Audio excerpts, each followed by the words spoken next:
Ciao ragazzi, questa è una gigantografia di Zimella negli anni 50, una foto bellissima. E sapete perché parto da qui? Perché questa foto si trova all'interno della banca di credito cooperativo vicentino di Poiana Maggiore ed è un simbolo di una cultura che si è profondamente radicata in questo territorio, che vi farò conoscere attraverso 3 tappe, 3 video che vi stupiranno come hanno stupito me, per i tesori che ci sono e per le persone che qui vivono. E la prima persona che voglio farvi conoscere è la professoressa, la signora Santina, professoressa di arte per tante generazioni di studenti zimellesi. E quindi era naturale che andassi a incontrarla a casa sua, a Villa delle Rose, un vero e proprio atelier. E dove se non lì?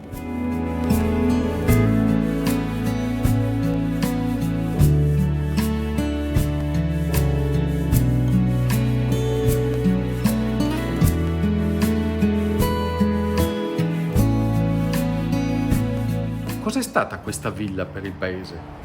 Per il paese è stata una villa importante perché è stato anche municipio, sede del municipio, e qua su c'era la casa del segretario e sopra l'archivio, per cui è stata importante anche per questo. E poi una villa storica della fine del 1700 di Donà delle Rose, estremamente interessante per tutto il contesto per il paese, perché casa padronale, barchessa, chiesa, la cappella con oratorio, le case per i coloni, i contadini, la parte del brolo, da questa parte l'entrata estremamente importante con il portone con le anfore marmoree dove c'era il parco. Per cui una struttura estremamente organizzata, importante, per cui penso che anche per il paese è stata una cosa estremamente interessante.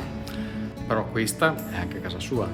Sì, questa adesso è degli anni 62, 61, 62, è anche casa dove abito. Sì, adesso è diventata importante anche per me. Questo è anche il suo luogo delle emozioni interiori che riversa sulle tele.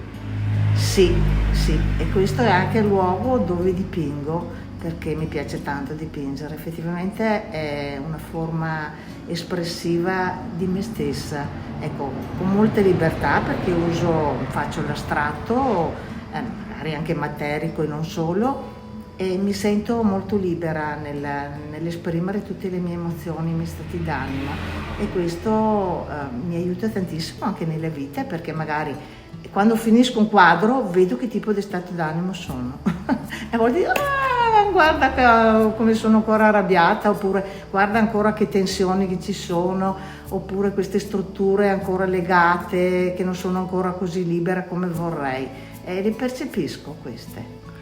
E questa villa, questa casa, l'aiuta a scoprire le sue emozioni e poi a tradurle in arte pittorica?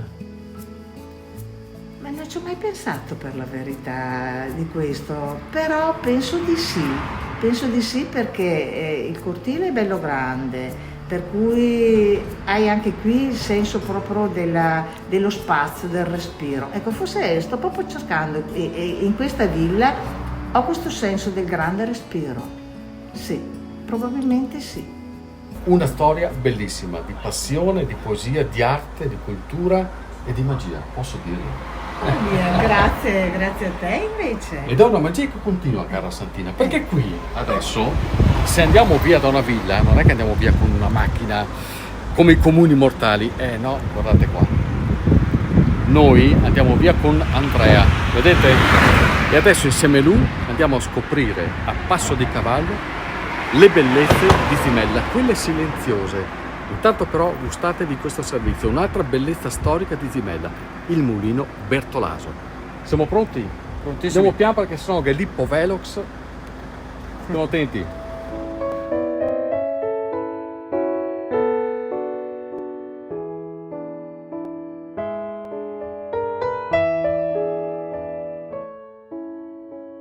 In ogni paese esistono delle strutture che hanno accompagnato la storia di una comunità. E a Zimella una di queste realtà è sicuramente il Mulino Bertolaso, che è rimasto operativo fino al 1970. Ma in tutta la sua lunga vita ha rappresentato un riferimento per la comunità zimellese, perché qui hanno lavorato decine di operai e quindi altrettante famiglie che hanno trovato nel mulino una fonte di sostentamento e di benessere per tutto il circondario. E tornare qui dentro diventa un'esperienza molto importante, anche per la proprietà, per la famiglia Bertolaso, perché qui significa riscoprire una pagina della propria storia e quindi le proprie radici. Ma quando è nato questo mulino? Allora, è nato nel 1901 e l'ha costruito il bisnonno sulla base di un mulino precedente che era stato fatto dalla bisnonna, che aveva fatto molto successo, aveva avuto un buon guadagno.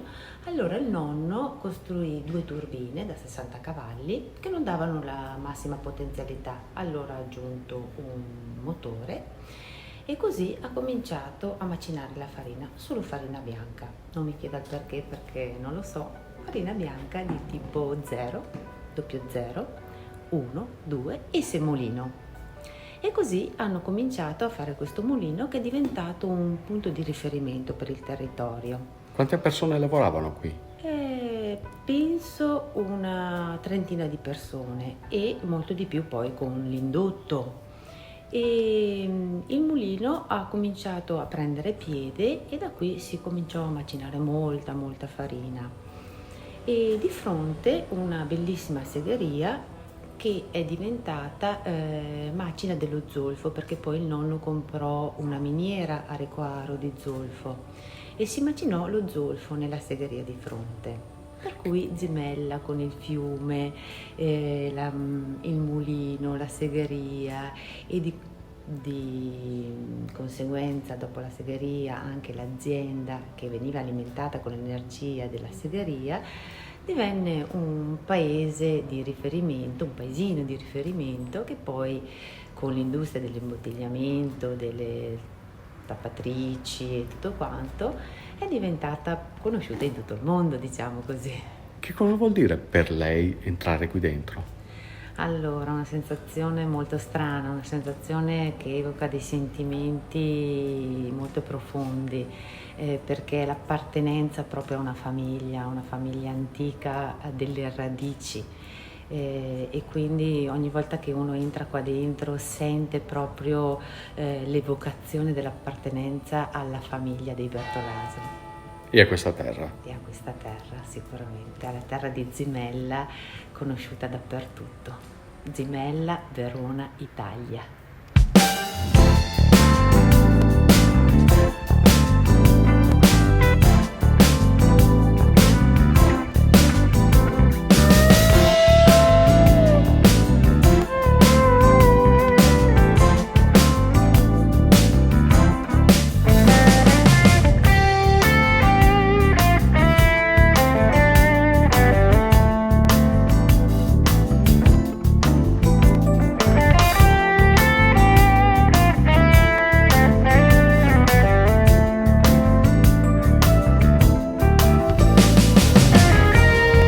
Sono arrivato a Villa Cornaro, un edificio elegante di impianto cinquecentesco che porta il nome di un'antica casata veneta che tra le sue fila ha annoverato personaggi diplomatici e militari di altissimo livello.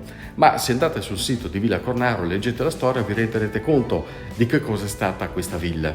E la presenza di questa villa è un segno dell'importanza che questo territorio e la sua agricoltura hanno sempre avuto per le famiglie nobili.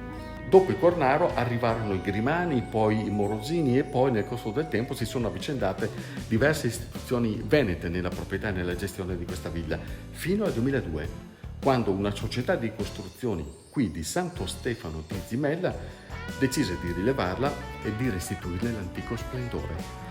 Un percorso imprenditoriale, perché adesso questo è diventato un luogo dove si celebrano banchetti di altissimo livello, è un relais con delle camere bellissime, ma dietro c'è anche un ricordo, un percorso affettivo che rivive secondo me ogni giorno nelle parole e nella mente di Gianpietro. Cos'era Villa Cornaro prima di essere la tua Villa Cornaro?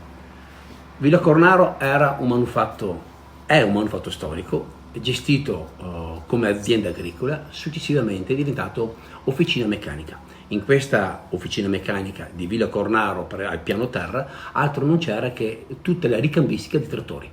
Quindi quando uno entrava in codesto manufatto aveva il sapore, l'odore dell'olio usato, dell'olio usurato, del grasso che serviva per lubrificare la ricambistica dei trattori. E noi l'abbiamo recuperata per alcuni motivi. In primo luogo perché mia madre mi ha mantenuto facendo la donna delle pulizie in questo manufatto per la famiglia precedente ed era fortemente decaduta. Insieme al mio collega socio Leonardo Mariano, abbiamo recuperato pensando ad un'attività ricettiva alberghiera. Quindi per te c'è anche un elemento affettivo in questa Soprattutto affettivo. Poi la passione ti porta a fare anche dell'altro. Nel mercato c'erano anche altri manufatti che abbiamo acquistato e stiamo recuperando per fare in modo che la meravigliosa eccellenza veneta fatta di villa come azienda agricola, villa per gli ozi estivi come era nella seconda metà del Settecento, possa diventare anche un domani attività aperta al pubblico e il pubblico possa godere di questi spazi. Che cosa si prova ad aver restituito un manufatto del genere a una comunità della quale tu stesso fai parte? Per Bacco, è vero, è una grande soddisfazione non solo per la comunità dove siamo inseriti noi qua a Santo Stefano di Zimella, ma per i tanti ospiti che arrivano, quindi dal messicano a quello della Corea del Sud, dal tedesco al francese, ma dall'ospite greco o dall'ospite della Polonia o dall'ospite che arriva dalla Lituania o dalla Gran Bretagna, arrivano qua, si fermano prima di entrare perché c'è un bellissimo viale che ti permette di gustare lo spazio. Ciò che a me piace è quando la gente entra, prima di entrare le vedi entrare in macchina, qualcuno entra anche a piedi perché preferisce parcheggiare all'esterno per godere dei 250 metri di ingresso. È una sensazione piacevole perché significa che in primo luogo noi che l'abbiamo recuperata abbiamo lavorato bene, ma in secondo step è che noi abbiamo cercato di valorizzare proprio quello. Quindi tu entri e hai ancora uno spazio verde come era nel 1500, nel 1600, nel 1700. Insomma, Santo Stefano al centro del mondo. Ma forse un po' di più. Il mondo attorno a Santo Stefano di Zimella probabilmente. Sì.